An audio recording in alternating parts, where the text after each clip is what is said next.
Happen. Yes, it does. It always, listen, we know it happens. This is life, isn't it?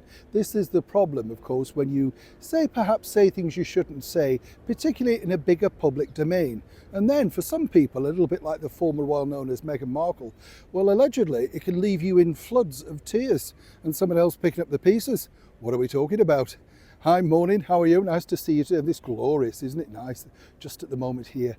Beautiful, isn't it? Been raining all day, but of course then the sun comes out and makes everything feel a little bit better.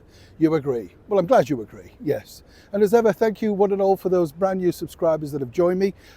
Many people will tell you here on the show, strap yourselves in, you know, we have a lot of fun here. We're a lot of friendly group. And more importantly, we're just about communication, about not feeling alone, a bit about the world, nostalgia, just fun things, you know. We don't need to get hot and heated on the comments about whether I spelt diary or dairy wrong, literally. I mean, you know, goodness. We get all of these things, don't we? And you think, does it really matter? We're here for each other. That's the whole point of it. I'm here for you. You're here for me. That's right. Now, someone who isn't there, allegedly, for Meghan Markle is none other than apparently a one-time pal. That's right, Sophie Trudeau. It's interesting, really, this, because it's developing as we record. But more importantly, this is a massive smackdown, really, for Meghan. And I'm not saying that in a nice way at all. But, you know, it just goes to show that what comes around, that sort of stuff, you know.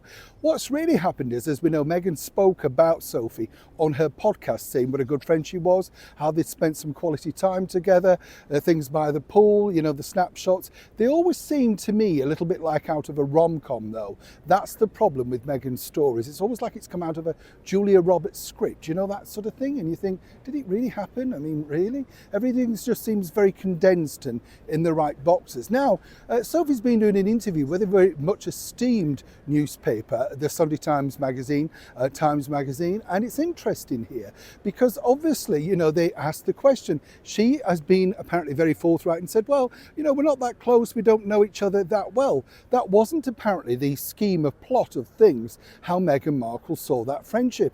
Apparently she saw them as the best buddies and could pick up as and when they wanted. Now, we told you a couple of days ago that certain individuals had possibly sent jams back. Right, now you see it makes sense, doesn't it? And what's interesting here is it's the development of this, because I've been told that Meghan was absolutely, you know, really dumbfounded by this, didn't see it coming. What happens is, as we saw, of course, with Meghan and the Princess of Wales, Catherine, you know, she very much started, didn't she, that on the interview with Oprah, oh, you know, she's a good person, but she's apologised. What I can say is that apparently Sophie was less than impressed with the way that certain individuals on the other inner circle that they thought were friends have been treated by Meghan, some suggesting Jessica Mulrooney. I'll leave that one there because that is developing, let me tell you.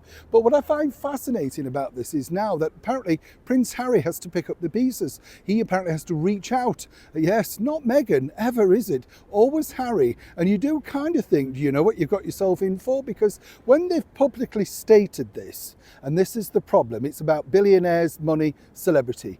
If I don't need you anymore, then you're out. Normally this happens to Meghan. Seemingly this time around, Sophie's given her a taste of her own medicine. And as they often say here in this very difficult world of celebrity, seemingly she didn't like it. Either way, it's not playing out well. And Harry, once again, a bit like the Beckhams, is somehow having to smooth the path back. But can he? Neil Sean, Hyde Park, London.